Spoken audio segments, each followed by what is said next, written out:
احترامات مې ومنئ. نن د کوزي پښتونخوا د ځینې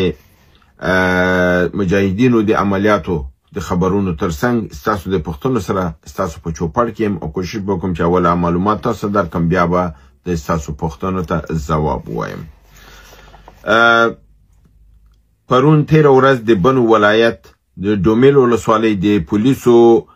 پر سلګزۍ تاڼه باندې برید وشو او 2 پولیس ووژل شول. په نن غرمې مهال 14 د جنورۍ د آی خان ولایت د پروا ولسوالۍ په ګډي شموزي سیمه کې طالبانو په یو پوځي پوسټه باندې يرغل او حمله وکړه او یو عسکر ووژه او د هغې امنیتي کمره او دی ویجاړ کړل او له منځه ویوړل. په همدغه 14 د جنورۍ نن پېښور ولایت خیبر ایجنسي د غرمې مهال د باړې ولسوالۍ تیرا میدان سیمه کې طالبانو په ورسکنکي پوسټه باندې برید وکړ، یو عسکر هلته ووژه. دا و لنډ د نن ورځې خبرونه، چون زه نن نور مسایلو کې مصروف یم ومې نشو کولی چې کافي معلومات ترلاسه کړم، خو بیا هم دا یو 2-3 دغه و چې تاسو ته دا ښکاره کړي چې هلته میدان ګرم دی انشاءالله او کار روان دی. راځم د پښتنو په سلسله کې د جرمني نه یو ورور په نامه د قیس لیکلي چې کوم دوست یا کوم څوک په رسنیو کې لیدلی یو پروګرام دی چې هغې ویلي چې افغانستان نشي کولی د نړیوالو محکمو کې او په وشي کولی دا د ډیورنډ قضیه ویسي او هلته یې وګټي او هسې خو په زور باندې د پاکستان نه نشي اخیستلی، نو دا موضوع به څنګه شي؟ دا موضوع به تر کومه کش کیږي؟ پاکستان تر شا خو انګریزان دي او دا فساد انګریزانو جوړ کړی. قدرمن ورور دی کې هیڅ شک نشته دا د انګریزانو فساد دی او جوړ کړی دی او تنه دلته نه په ډېرو سیمو کې جوړ کړی. کشمیر کې دا ده، په کردستان کې دا قضیه ده، په بلوچستان کې دا قضیه ده، همدارنګې د نړۍ په ډېرو سیمو کې دا ستونزې دی جوړې کړي دي او دی پریښې دي همدې لپاره چې تر ننه پورې دا ملکونه په دې جګړو کې دي او د دې نه غربي نړۍ ګټه اوچتوي. خو راځه دې ته چې دا چې دوی ویلي دا معرکه موږ نشو ګټلی او دغه جنگ په حقوقي، دا خبره درسته نه ده، دا غلطه ده. دا که موږ ویسو دا معرکه موږ ګټلی شو، دا جنگ موږ ګټلی شو او د حقوقي لحاظ نه زموږ موقف قوي دی. د ده لپاره چې دا ډیره اوږده مسله ده او زه په دې تفصیلي خبره اوس په دغه کلیپ کې نشم کولی، ما په دې ډیر اوږده پروګرامونه کړي. ښه دا ده چې تاسو زما هغه پروګرامونه چې ما په بهار تلویزیون کې کړي دي یا افغانستان انټرنیشنل کې مې کړي یا په نور د دې موضوعاتو باندې ما بحثونه کړي دي او هغه ډیر اوږده دي، تاسو کولی شئ هغه وګورئ او ستاسو معلومات او ستاسو پوښتنې ته ځواب وشي. د یو ریفرنس لپاره درته دا ویلی شم چې د افغانستان انټرنیشنل د 26 د فبروري 2024 کې ما د شبنم خان دوران سره برنامه کړې وه چې په هغې کې د پاکستان د اردو نظامیانو نه بریګیډیر سید نظیر مومند را سره او زموږ خور زر کمالیار موږ سره وه او په هغې کې ما د حقوقي لحاظ نه او د تاریخي لحاظ نه په دې کافي بحث کړی دی. که هلته تاسو لاړ شئ تاسو به ستاسو ځواب ترلاسه شي. دویمه خبر دا ده چې په لنډه کې تاسو دا ووایم، دوه مثاله به درته زه دلته درکړم چې ستا اطمینان حاصل شي چې موږ د قضیه په حقوقي لحاظ ګټلی شو. په 1949 کې کله چې افغانستان لویه جرګه دایره کړله او په هغې جرګې دا وویلې چې موږ د ډیورنډ کرښه په رسمیت نه پیژنو او د ډیورنډ قرارداد چې دی هغه کوم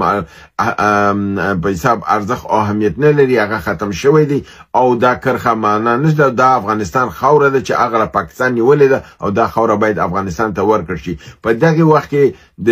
وزارت خارجه د انګلستان ملکې ته یو خط ولیکه او هغې ته دا اخطار ورکړ چې خبره یې ورته ورکړ چې که چېرته افغانستان د دغې فیصلې نه پس دغه قضیه نړیوالې محکمې ته ویسي نو دا قضیه دوی ګټي او زموږ تاسو ته یو تاریخي تورمخوالی پاتې کېږي لپاره دی چې دوی هغه کوم معاهده چې دوی وی چې امضا شوې ده هغه معاهده نه ده امضا شوې، دوی دروغ وی او دغه اسناد چې کوم په برټش لایبرري کې اوس پراته دي هلته دا ثابتېږي چې دغه سند عبدالرحمن خان نه دی امضا کړی او بله خبره دا ده چې د دې سند لاندې امضا نشته او د دې پښتو فارسي کوم کاپي موجوده نه ده، فلهذا دا نړیوال کوم اعتبار نه لري او خپل انګریزان په دې پوهیږي چې که دا قضیه هلته لاړ شي موږ یې بایلو، دا کار چې موږ کړی خلاف د قانون هم کړی. یو بل قانوني ټکی دا دی چې د یو نړیوالو قانون کې ورته ویل کېږي UTI Positivus Juris. UTI Positivus Juris په قانون د بین الدول کې دا دی چې که یو مملکت دغه کېږي دغه ترڅنګ بل مملکت جوړیږي او دغه خاورې نه کم دغه چې دی ته انتقالیږي په هغې کې هغه تاریخي کم دغه دا ټول د هغه په ملکیت کې راځي او دی کولی شي چې هغه وساتي او دا هغه ټکی دی چې پاکستانیان وایي چې د دغه یوټای پاسنجرز جورس تر لاندې چون موږ ته دا میراث د انګریزانو نه انتقال شوی دی فلهذا موږ په دې کې متهم نه یو موږ دا خاوره چې موږ ته راکړ شوې دا زموږ مسؤلیت دی دا موږ ساتو فلهذا موږ د دې ادعا چې دا ډیورنډ کرښه په رسمیت نه ده پیژندل شوې او یا دا د انګریزانو سره نه دی امضا شوې دا موږ په نه منو خو په همدغه یوټای پاسنجرز جورس که تاسو وګورئ په 1988 کې د ویانا یو دغه ناسته وشوله او په دغه د ویانا په ناسته کې هلته دا موضوع تشریح کړلی شوه وضاحت ورکړلی شو چې هغه دا چې دا یوټای پاسنجرز هغه وخت اعتبار لري چې که طرف د متقابل د هغې موضوع چې فرضاً دا د ډیورنډ کرښه خو امضا شوې وه په منځ د افغانانو او انګریزانو او پاکستان انګریزانو خپل پر رضایت جوړ کړ د افغانستان خاوره پکې ورکړله او د هندوستان هم ورکړله چون دلته د افغانانو رضایت پکې نو راخیستل شوی طرف د متقابل افغانانو فلهذا د یو طرفه فیصله چې دا هغه په بینالمللي قوانینو کې اعتبار نه لري او کوم کار چې چا داسې کړي هغه باید ریورس شي یعنی که انګریزانو چې پاکستان جوړ کړو دا خلاف د دغه یوټای پاسنجرز دغه جوړ کړو ځکه چې د په اساس باندې دوی باید د افغانستان سره مشوره کړې وه او پس له هغې نه دا خاوره منتقله کړی وای نو د افغانستان رضایت ښکاره کړی چون دا د افغانستان د رضایت خلاف شوی دی فلهذا دا اعتبار نه لري دا دوه مرجع مې درته وویلې نور په دې تفصیل کې در سره نظم که دا قضیه هر کله لاړ شي افغانان یې ګټي او د نور وضاحت لپاره ته کولی شي زما د ډیورنډ کرښه باندې چې برنامې هغه را پیدا کړي او هغې ته غوږ کېږدي او خپل پوښتنې ته ځواب واخلي دویمه یو سیاسي پوښتنه زمونږ یو ورور په نامه د مومن صفي الله کړې ده هغه وایي چې د کمال مصطفی اتاتورک چې د ترکیې قائد او مشر دی او د امان الله خان ترمنځ څه اړیکې وي او څه نظریې سره لرلې امان الله خان رښتیا هم د ازادۍ اتل او د قدرمن وروره د ده کې پس له هغې نه چې ترکیې او عثمانیه ویجاړه شوله او ملکونه ټول تیتو پرک شول د منځه لاړل ترکیه وړوکې محدوده پاتې شوله د آخرین پاشا عبدالحمید خان چې و هغه په حساب بې صلاحیته و صرف منتظر دی ته چې نړۍ ته یو امضا وکړي او خپل ملک ور وسپاري نړۍ دا نه غوښتل چې فرضاً داسې یو دغه ښکاره کړي چې ترکیه عثماني دی ټوله فتح کړې نو دوی یو ضرورت درلوده یو کس ته چې ولي دغه کمال اتاتورک چې د په حساب عقیدوي لحاظ نه ډېر یو قوي دغه نو اسلامي عقایدو ته دغه نه درلوده نو په دې اساس د دې سړي نه ګټه واخیستله دی راوسته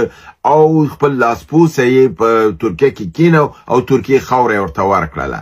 برعکس امان الله خان هم چې یو لیبرال دماغ خاوند و مګر مسلمان او مجاهد و ځکه چې د انګریز په مقابل کې د پلار او کورنۍ دی جنګېدلي دي نو د ده لحاظ نه د ده د هغه توپیر د عقیدوي لحاظ نه موجود دی مګر د فکري لیبرالیزم د نقطې نظر نه دواړه آزادمنې شو او د ارتقا پذیرو خو هغه انګریزانو راوسته کېنه او دا د انګریزانو په خلاف وجنګېده او راغی کېناسته دا د دې دواړو توپیر دی دا چې تاسو وایي دا اتل دی که نه دی خو د افغانستان چې کوم موږ جشن نیسو او ازادۍ خپل ویاړو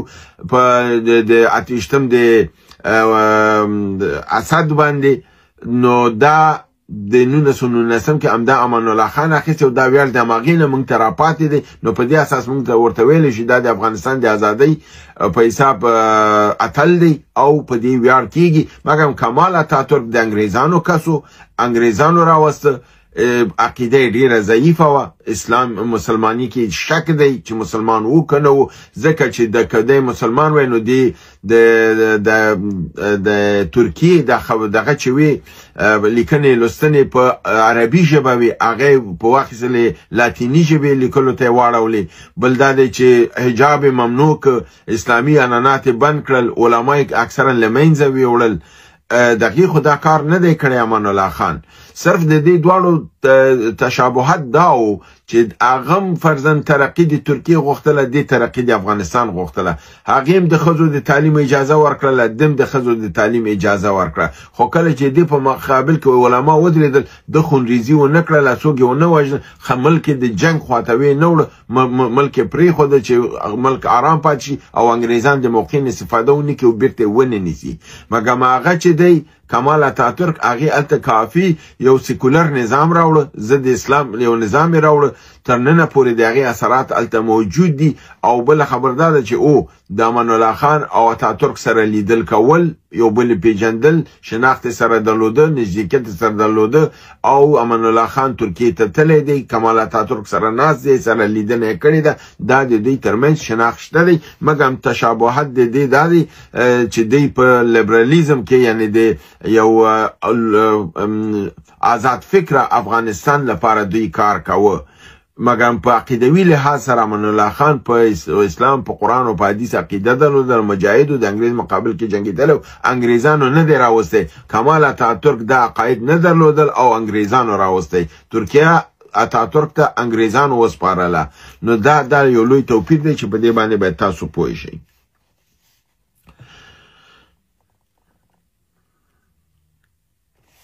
نو پښتني یو څه نور هم شته دی خو